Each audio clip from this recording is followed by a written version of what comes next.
Praise the lord. ఈరోజు వాక్యాంశము కీర్తన గ్రంథం 9వ అధ్యాయం 1వ వచనం. నీ అద్భుత కార్యములన్నిటినీ నేను వివరించేదను. ఆమెన్. ప్రభు ఈ వాక్యభాగం నుండి ఈరోజు మనతో ఏం మాట్లాడుతున్నారో చూద్దాం. కీర్తనకారుడు ఎంతో చక్కగా చెప్తున్నాడు, నీ అద్భుత కార్యములన్నిటి గురించి నేను వివరించేదను అని. మరి వింటున్న సహోదరుడు, నీ పరిస్థితి ఏంటి? నీవు దేవుని గురించి ప్రకటించే వ్యక్తివేనా? ఆయన నీ జీవితంలో చేసిన అద్భుతములను ఇతరులకు నువ్వు చెప్తున్నావా, లేదంటే సిగ్గుపడుతున్నావా? చాలామంది క్రైస్తవులు ఆయన చేసిన అద్భుతాలను ఇతరులకు చెప్పడానికి సిగ్గుపడతారు, ఆయన గురించి ప్రకటించడానికి సిగ్గుపడతారు. కార్యాలైతే పొందుకుంటారు దేవుని దగ్గర, కానీ చెప్పడానికి సిగ్గుపడతారు. యేసు అని చెప్పడానికి, క్రైస్తవుడిని చెప్పుకోవడానికి ఎంతలా సిగ్గుపడతారు. మరి ఇలాంటి వారందరూ ప్రభు దగ్గర అడిగి కార్యాలు పొందుకుంటారుగా, అప్పుడు ఎందుకు సిగ్గుపడట్లేదు?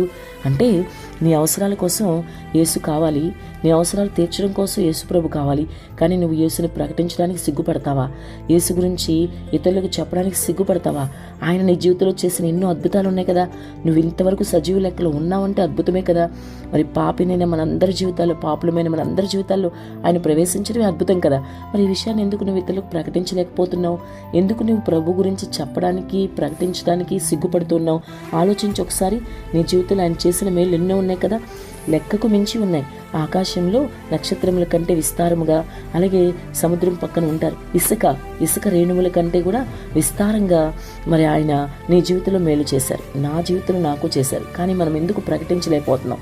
ఈరోజు ఆలోచించు మిత్రమా, దేవుని గురించి నువ్వు ఎందుకు ప్రకటించలేకపోతున్నావు? కీర్తనకారుడు ఎంతో ఆసక్తిగా అంటున్నాడు, నీ అద్భుత కార్యములన్నింటినీ నేను వివరించదునని సంతోషంగా చెప్తున్నాడు.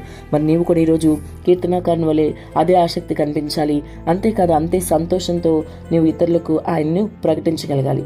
కాబట్టి మరి ఆలోచించి ఒకసారి, ఈరోజు నీ పరిస్థితి ఏంటని ఆలోచించి, ఇప్పటి వరకు ఎవరికి చెప్పని వ్యక్తిగా, ప్రభు గురించి ఎవరి దగ్గర మాట్లాడిన వ్యక్తిగా నీవు ఉంటే ఇప్పుడే నీ జీవితంలో మార్పు తెచ్చుకో.